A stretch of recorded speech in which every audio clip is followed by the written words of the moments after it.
I'm a big believer whenever I'm watching a movie or whenever I'm watching a franchise is that you either know when to not go too far, right?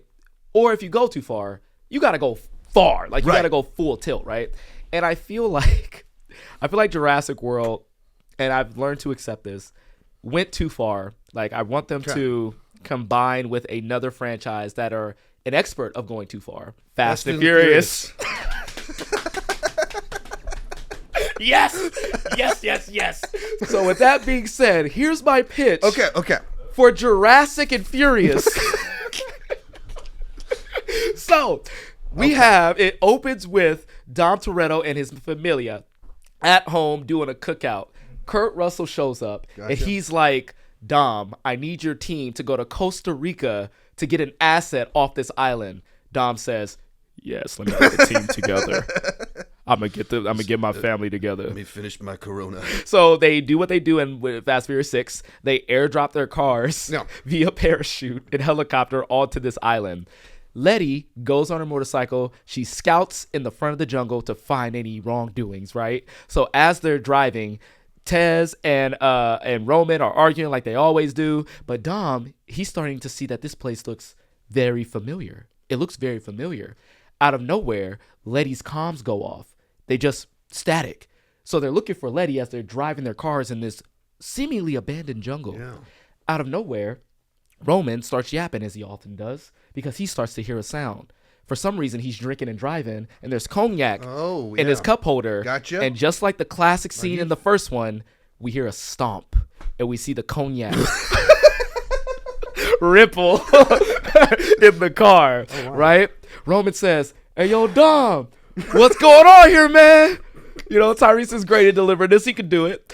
And then Dom says, I always knew that this place really existed. But obviously a poor man from Los Angeles can never afford to go. Out of nowhere, they hear a growl. And holy shit, a T-Rex pops out of the bushes to attack the cars in the Familia. Yeah. It is a fucking T-Rex race against these F1s and these fucking like Chargers and fucking Dom's car and shit. And it turns out that Kurt Russell accidentally struck a deal with, was it InGen? Is it InGen? Yes, InGen. He struck a deal with InGen to get DNA samples from a dinosaur because they want to make their own dinosaurs to fight in the field. Gotcha. And Luke Evans and Jason Statham is a part of it somehow. I don't know how, but they're a part of it. So while they're there, like shenanigans happen in the movie, and Dom bonds with a T-Rex. Of course. Right? I mean, of course. The T-Rex steps on his Charger. The Charger is done. It goes the way of Paul Walker in the movie. He's gone. And Dom decides to trade in this Charger for a T-Rex. Gotcha. So instead of driving cars now, Dom drives a T-Rex. He defeats InGen. He takes the T-Rex back home where he lives in the backyard, and he throws him hot dogs during the barbecue. And Corolla, he feeds him the T-Rex Coronas. And they sit down and say grace. And he says, I don't have friends.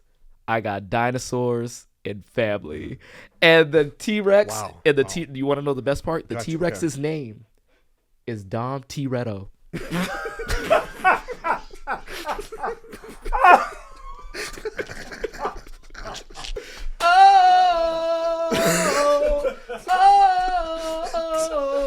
It was all building up to that. As a matter of fact, when the dinosaurs roar, instead of hearing the roar, you hear Charlie Puth's voice come out of the T-Rex. And that is Jurassic and Furious, my friend. The crossover that we have all been waiting for.